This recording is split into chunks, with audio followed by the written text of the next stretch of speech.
ஒரு காலத்தில் தென்கிழக்கு தமிழக பகுதியில் இருந்த ஒரு அழகான சிற்றூரில் ஆன்மீகத்தையும் பக்தியையும் மையமாக கொண்டு மக்கள் வாழ்ந்து வந்தாங்க.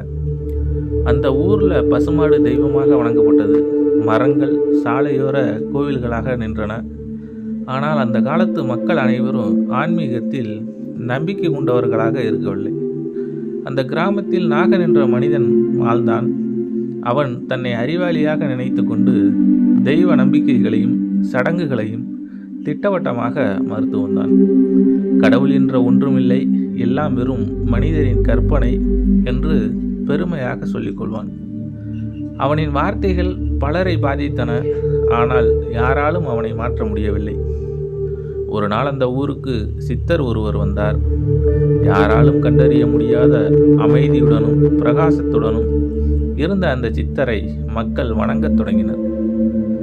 அவர் படிக்காத மேதை போல் செயல்பட்டார். அவரது வார்த்தைகள் ஆழமான ஞானத்தை சொன்னது. மக்கள் பலர் தனது பிரச்சனைகளை அவரிடம் கூறி தீர்வு பெற்றனர். நாகனின் நண்பர் ஒருவர் சித்தரிடம் நாகனின் நம்பிக்கை பற்றிய பிரச்சனையை விவரித்தார். அவன் கடவுளை கிண்டல் செய்கிறான், ஆன்மீகத்தை நிராகரிக்கிறான், அவனை நீங்கள் மாற்ற முடியுமா என்று கேட்டார். சித்தர் சிரித்தார். ஒருவர் தன் உயிரின் ஆழத்தை காணும்போது தன் மனதின் இருட்டை நாமே அகற்றிக் கொள்ளலாம். நாகனுடன் என்னை பேச அனுமதி வாங்கி தாருங்கள் என்று சொன்னார். அடுத்த நாளே சித்தர் நேரடியாக நாகனின் வீட்டுக்கு சென்றார். நான் உன்னிடம் உண்மையை அறிய வந்திருக்கிறேன் என்றார் சித்தர். உண்மை என்ன சித்தர்? நீங்கள் கூறும் அந்த கடவுளின் இருப்பு என்னவோ மெய்யாக இருக்கிறது என்பதையே நான் மறுக்கிறேன் என்றான் நாகன். சித்தர் சிரித்தபடி, கடவுளை நீ காண வேண்டியதில்லை, ஆனால் உன் உண்மையை காண முயற்சிக்கலாம். உன் விருப்பப்படி இங்கே இருந்தே நான் உன்னை எதுவும் நம்பச் சொல்ல மாட்டேன். ஆனால் ஒரு விளையாட்டை செய்து பார்க்கிறாயா என்றார். விளையாட்டு? அது என்ன என்று நாகன் உற்று பார்த்தான்.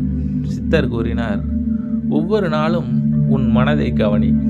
யார் உன்னிடம் கோபப்படுகிறார்களோ, யார் உன்னிடம் நம்பிக்கை வைக்கிறார்களோ அவர்களுக்காக ஒரு நல்ல செயலை செய்.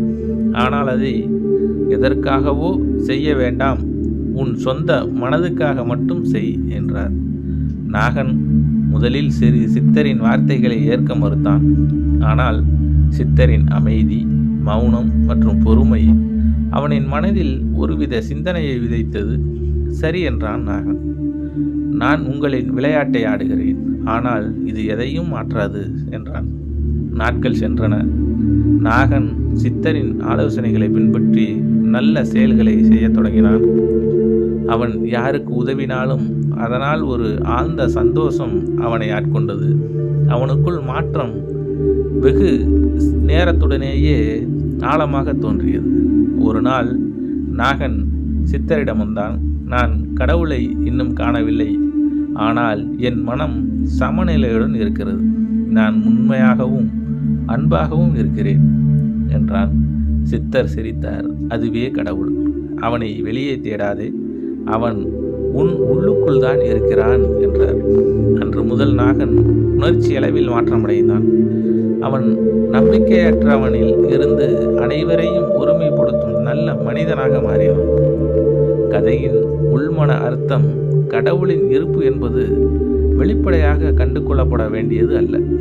அது மனிதர் நல்வழியில் செய்யும் செயல்களாலும் தன்னலமற்ற அன்பாலும் உணரப்பட வேண்டியது.